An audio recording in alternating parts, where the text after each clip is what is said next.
నమస్తే, నేను journalist Srinivas. Janasena party కయ్యానికి కాలు దూవుతుందా అంటే నిజంగానే కనిపిస్తుంది. కయ్యానికి కాలు దూవుతుంది. గత కొన్ని రోజులుగా పిఠాపురం కేంద్రంగా రాష్ట్ర రాజకీయాలు ఎన్డీఏ కూటమిలో పూర్తి పెద్ద ఎత్తున చీలికి తీసుకొచ్చే ప్రయత్నం అయితే కనిపిస్తుందని చెప్పాలి.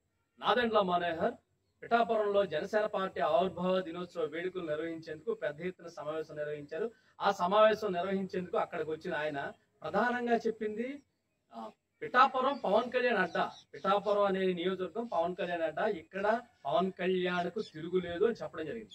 అయితే 2024 ఎన్నికలకు ఒక్కసారి మనం చూసుకుంటే 2024లో అప్పటి వరకు అక్కడ టీడీపీ నేతకు ఉన్న పిఠాపురం వర్మని అప్పుడు ఆ పార్టీ సముదాయించి ఆ సీటు పూర్తిలో భాగంగా పిఠాపురం పవన్ కళ్యాణ్ కేటాయించారు. అప్పుడు పూర్తిగా పవన్ కళ్యాణ్ బహిరంగంగా వచ్చి చెప్పడం జరిగింది, నా విజయం పిఠాపురం వర్మ చేతిలో పెడుతున్నాను, వర్మ పూర్తిగా కూడా నా పార్టీ నా గెలుపు కోసం కృషి చేయాలి, నా కోసం పనిచేయాలని చెప్పడం జరిగింది. ఆయన అదే విధంగా పనిచేయడం జరిగింది. దానికోసం ఆయనకు భవిష్యత్ కాలంలో ఎమ్మెల్సీ ఇస్తామని బహిరంగంగా ప్రకటించడం జరిగింది. అటు ఎన్డీఏ కూటమి నుంచి తెలుగుదేశం పార్టీ, జనసేన పార్టీ కూడా ఆయనకు ఒక విధమైన భరోసాను కల్పించాయి. ఆ భరోసాలో భాగంగా 2024లో అఖండమైన మెజారిటీతో పవన్ కళ్యాణ్ గెలిచారు. ఎందుకు పవన్ కళ్యాణ్ గెలుపు గురించి ఎంత స్పష్టంగా మాట్లాడుకోవాలంటే 2019 ఎన్నికల్లో ఆయన 2 చోట్ల పోటీ చేస్తే 2 చోట్ల ఓడిపోయారు.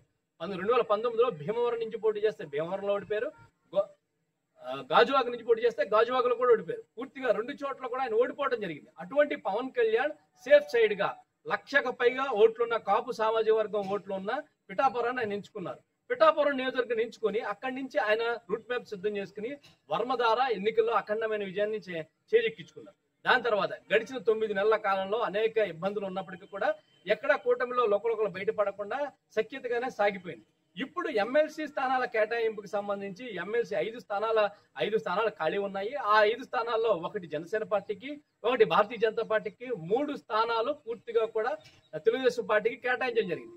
ఈ నేపథ్యంలో భారతీయ జనతా పార్టీకి కేటాయించేటప్పుడు కొద్దిగా వర్మ వైపు ఎక్కువ సానుభూతి వినబడింది. వర్మకి ఎందుకు ఎమ్మెల్సీ స్థానం కేటాయించడం లేదు, దీనికి పవన్ కళ్యాణ్ కూడా ఎంతో కొంత గొంతు సాయం చేయాల్సింది కదా అనేది చాలా పెద్ద ఎత్తున, అంటే మానవీయ కోణంలో ఎక్కువ వినబడిన ఆ అంశం. కానీ దీనికి సంబంధించి జనసేన నుంచి కూడా ఎటువంటి మాటలు వినబడ్డదు. అయితే ఈ ఆవిర్భావ దినోత్సవం వేడుక కింద పిఠాపురంలో ఒక పత్రికా సమావేశం ఏర్పాటు చేసినప్పుడు ఇదే ప్రశ్నలు, వర్మకు ఎమ్మెల్సీ స్థానం ఇవ్వడం లేదు కదా అనే అంశాన్ని నాదెండ్ల మనోహర్ దృష్టికి, పిఎస్సి చైర్మన్, అదే జనసేన పార్టీలో నెంబర్ 2గా చెప్తున్నట్టు నాదెండ్ల మనోహర్ దృష్టికి తీసుకురావడంతో ఆయన ఒక్కసారిగా పిఠాపురం పవన్ కళ్యాణ్ అడ్డా, పిఠాపురం అనే నియోజకవర్గం పూర్తిగా కూడా పవన్ కళ్యాణ్ గారి అడ్డా, ఇక్కడ ఆయనకి తిరుగులేని శక్తి ఆయన చెప్పడం జరిగింది. అక్కడితో పాటుగా వర్మ అనే వ్యక్తి, వర్మకు సంబంధించిన అంశం, వర్మ పూర్తిగా కూడా టీడీపీకి సంబంధించిన అంశం, ఆయన ఎవరో కూడా దాని గురించి జనసేన మాట్లాడదని చెప్పడం జరిగింది. అది పెద్ద ఎత్తున దుమారానికి దారితీస్తుంది. దానికి ఆజ్యం పోస్తూ నిన్నటి రోజున జనసేన పార్టీ ఆవిర్భావ దినోత్సవం రోజున సభా వేదికపై కొణిదెల నాగబాబు, ఎమ్మెల్సీ కొణిదెల నాగబాబు, పవన్ కళ్యాణ్ అన్నయ్య మాట్లాడుతాం ఏమైందంటే, జనసేన పార్టీ అధినేత పవన్ కళ్యాణ్ గెలుపు ఏ ఒక్కరి గొప్పతనం లేదు, ఏ ఒక్కరైనా తమ గొప్పదనం అనుకుంటే వాడి కర్మ అన్నారాయన. అంటే వర్మని ఉద్దేశించి కర్మ అనే విధంగా మాట్లాడారు.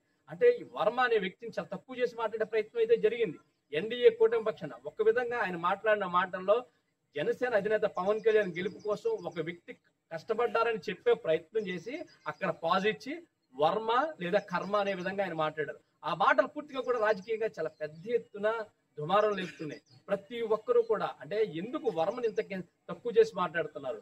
పిఠాపురం నియోజకవర్గంలో 2014 ఎన్నికల్లో స్వతంత్ర అభ్యర్థిగా గెలిచిన వ్యక్తి వర్మ.